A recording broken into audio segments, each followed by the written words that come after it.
Bon les amis, petit problème technique. J'étais en train de faire la matinale, j'avais bientôt fini d'ailleurs. Et je sais pas ce qui s'est passé, il y a eu un crash du programme d'enregistrement.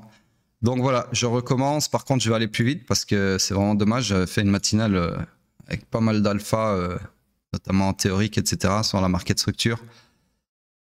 Voilà, bah c'est comme ça, tant pis. Donc en gros, je recommence. Matinale du lundi, il est 9h45. On commence directement donc avec, enfin on recommence avec Bitcoin sur le daily. Donc toujours haussier, structure swing toujours haussière, structure interne toujours baissière, l'order flow toujours haussier. Donc nous sommes toujours dans le high pullback qui peut aller maximum jusqu'au haut protégé du swing pullback, d'accord. Donc on cherche des longs.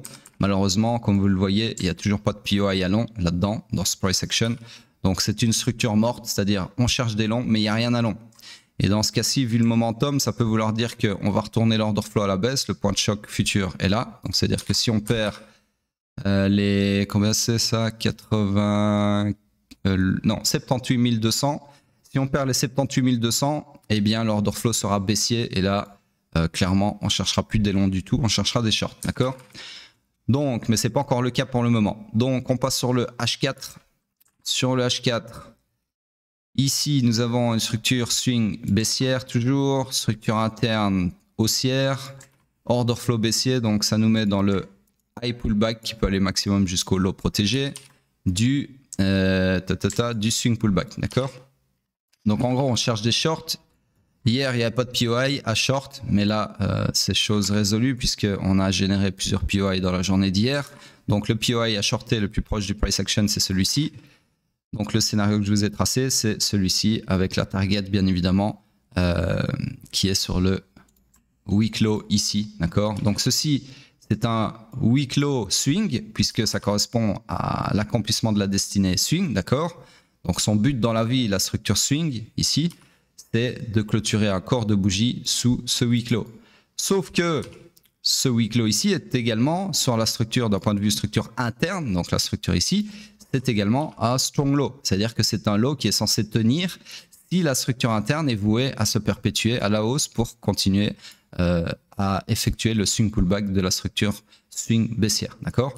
Donc voilà, à voir laquelle des structures va l'emporter, enfin laquelle des destinées.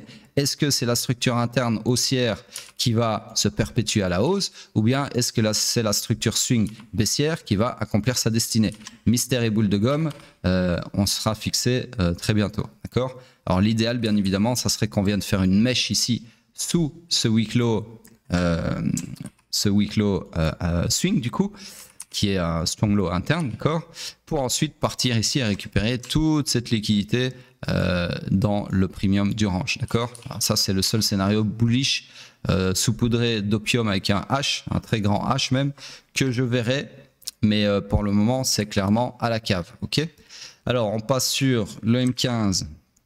Le M15, lui, toujours dans une structure swing haussière, structure interne que j'ai mise à jour qui est maintenant toujours baissière aussi, order flow baissier, donc nous sommes dans le high run final, d'accord, du swing pullback, donc clairement orienté à la baisse sur le M15, et donc ici on est potentiellement en train de confirmer ce POI ici, qui le sera à la clôture de cette bougie là, si on clôture en laissant le FVG ici, d'accord, donc à ce moment là vous pourrez chercher éventuellement des shorts comme ceci.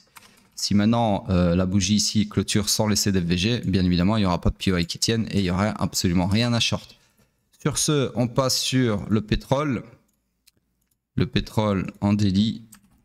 Donc lui, toujours dans son scénario approximatif, hein, puisque c'est un scénario en fait qui a une target qui a déjà été atteinte. Donc éventuellement, on pourrait shorter ici, mais voilà, c'est un scénario redondant. Donc pour moi, pas très HP, mais voilà, il a le mérite d'exister. Donc pour le moment, ce que je fais moi, je vais le laisser comme ça, comme je l'avais tracé. Et donc pour le moment, on va attendre tout simplement de voir si on revient dans ce POI pour y chercher un short éventuellement. Sur ce, on passe sur le H4.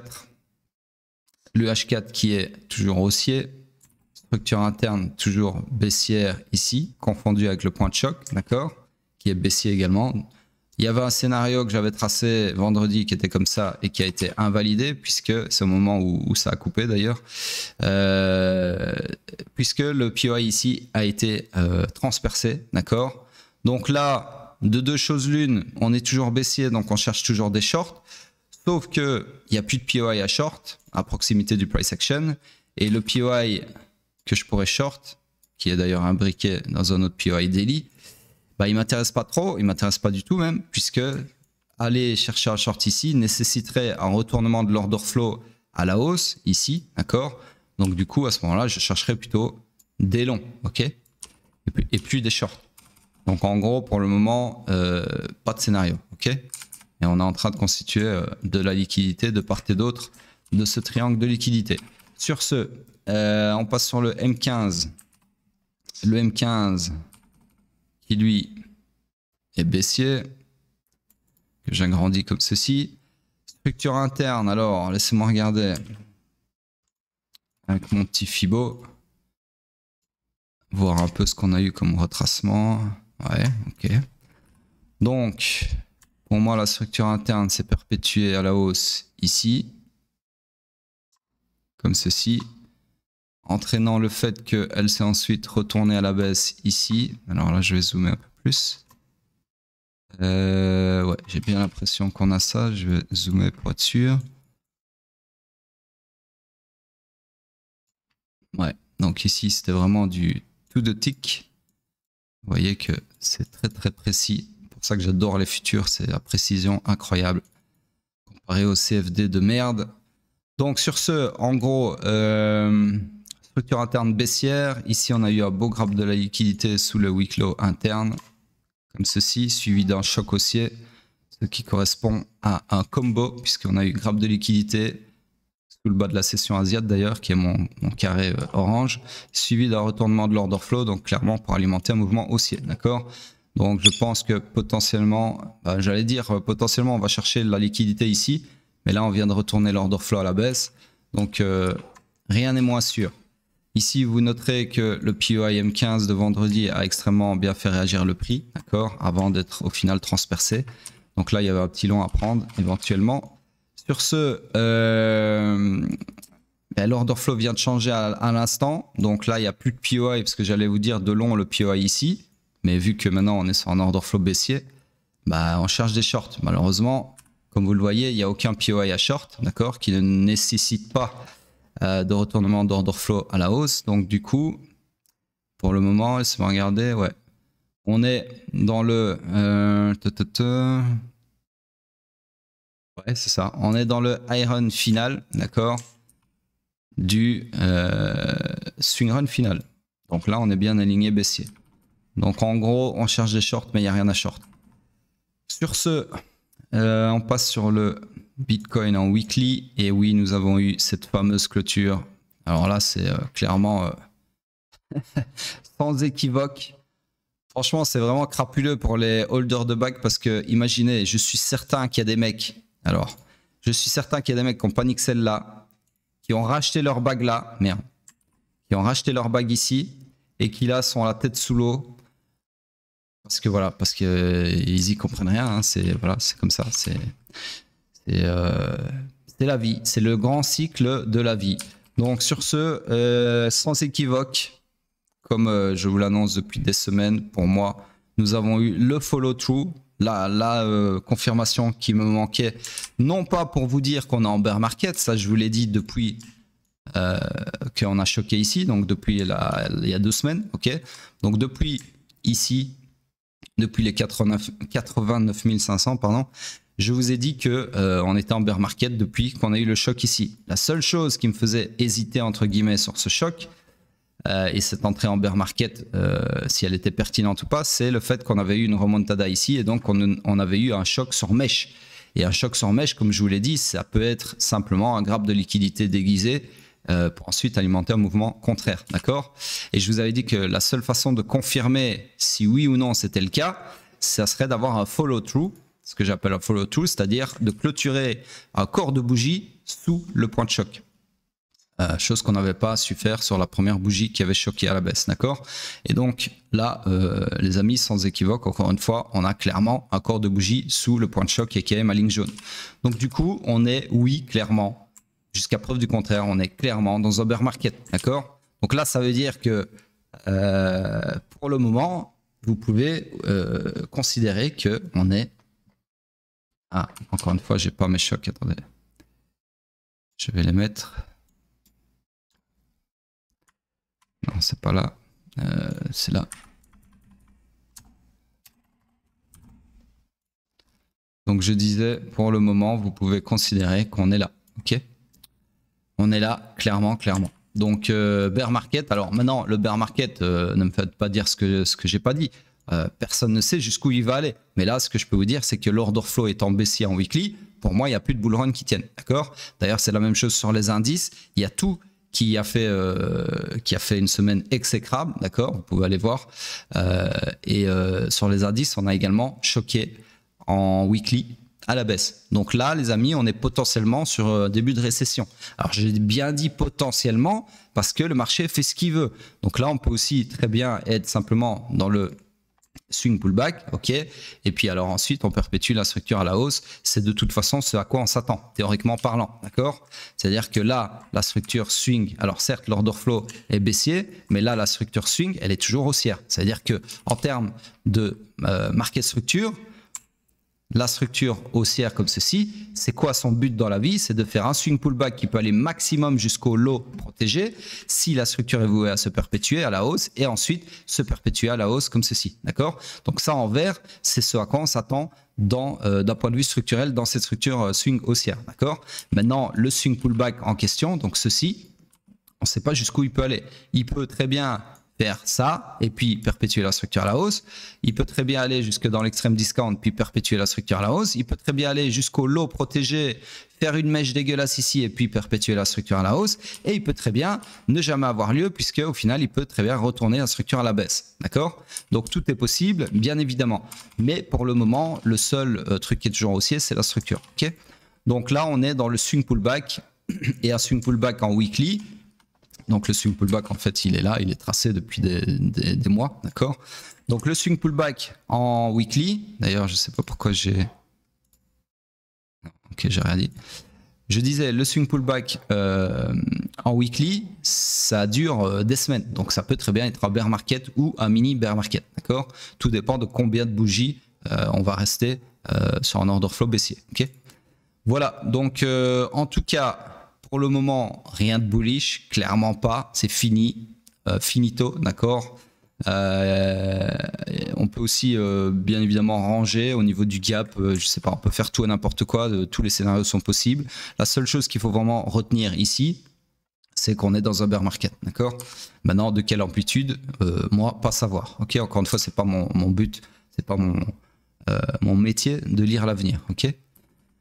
Maintenant, quand je regarde le price action pur et dur, je vois quand même un truc potentiellement intéressant ici, c'est que on a clairement un momentum bearish violent, on a un order flow qui est maintenant pertinent, baissier, d'accord, avec ce follow through, mais on n'a pas laissé de POI. C'est-à-dire que là, dans tout ce price action bearish ici des dernières semaines, on n'a pas eu d'imbalance. C'est-à-dire que quand on n'a pas d'imbalance, bah, ça devient de la liquidité, ok? Et si ça devient de la liquidité, c'est-à-dire que si on repart à la hausse, je peux vous dire que là, on va s'envoler, ok? Puisqu'en fait, le market maker va récupérer toute la liquidité d'un coup, ok? Il y aura pas de POI, je veux dire baissier, pour nous arrêter, ok? Donc s'il y a un retournement d'order flow, ben, je pense que ce sera assez fulgurant à la hausse. Ou pas. Sur ce, pour le moment... bear market, mais il n'y a pas de POI, ok?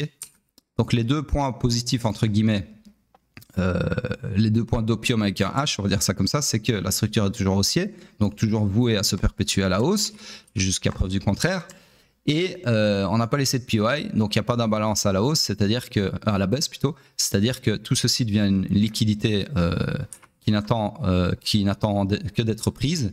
Et donc, si on se rapproche de cette poche de liquidité, il y a des chances que ça facilite la hausse.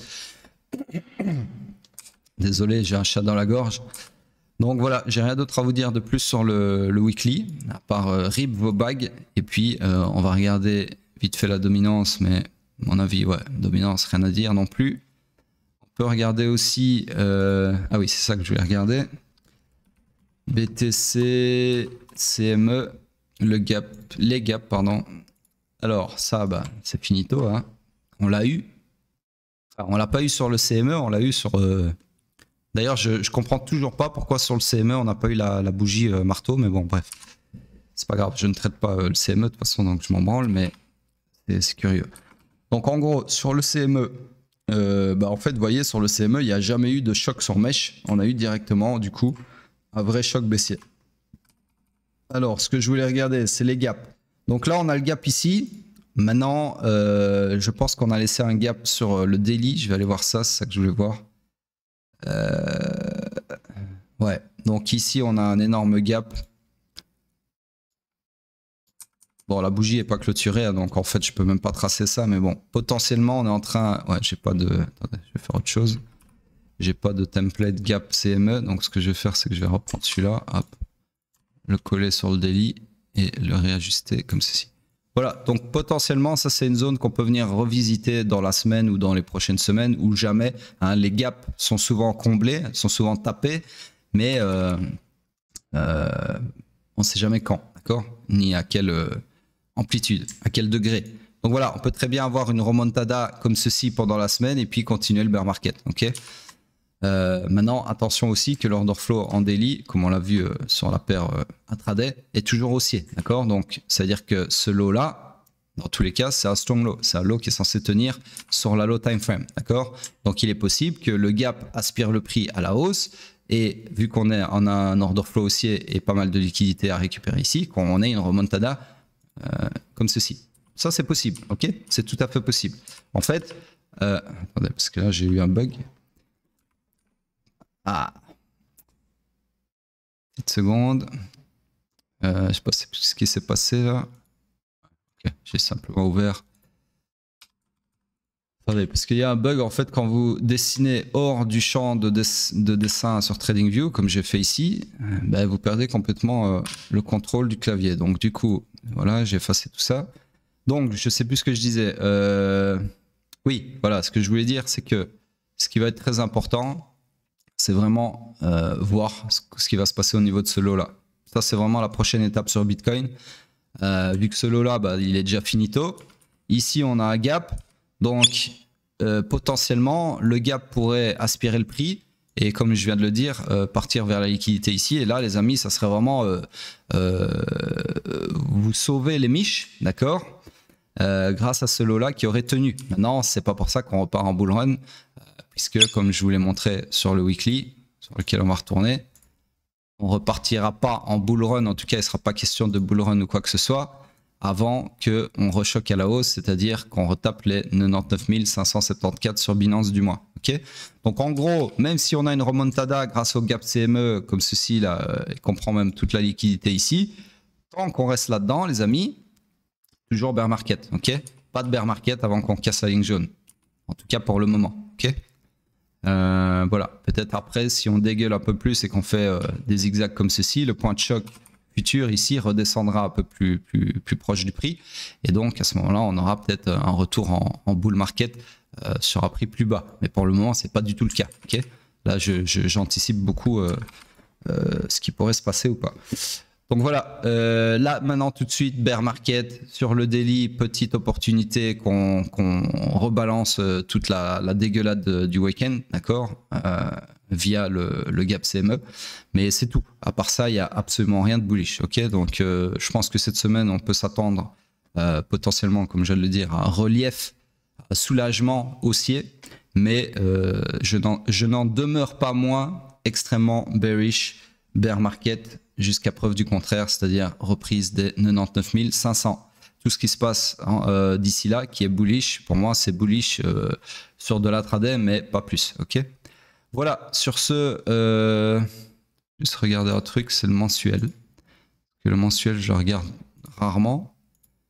Juste voir la tranche de la bougie actuelle. Ouais, donc là, les amis, voilà, c'est c'est assez parlant. Hein. On a eu plutôt une bougie extrêmement bearish le mois passé. Et là, on est en train d'avoir un marteau inversé. D'accord? Donc en gros, le speech de Trump dimanche passé, il a servi à quoi? Il a simplement servi à aller très probablement chercher des stop-loss pour alimenter la suite de la baisse et qui est du bear market. Et vous voyez que sur le mensuel, nous sommes également dans le swing pullback. Ok? Voilà, donc absolument rien de bullish sur le long terme, le moyen terme, long terme, appelez ça comme vous voulez. Potentiellement sur l'intraday, il y a possibilité peut-être de limiter la casse avec un rebond, mais pour le moment, c'est clairement bearish. Ok? Voilà, sur ce les amis, n'oubliez pas de laisser vos petits commentaires, même si c'est des commentaires désagréables ou pleurnichards, au moins ça me fera de la lecture. Et sur ce, à plus tard.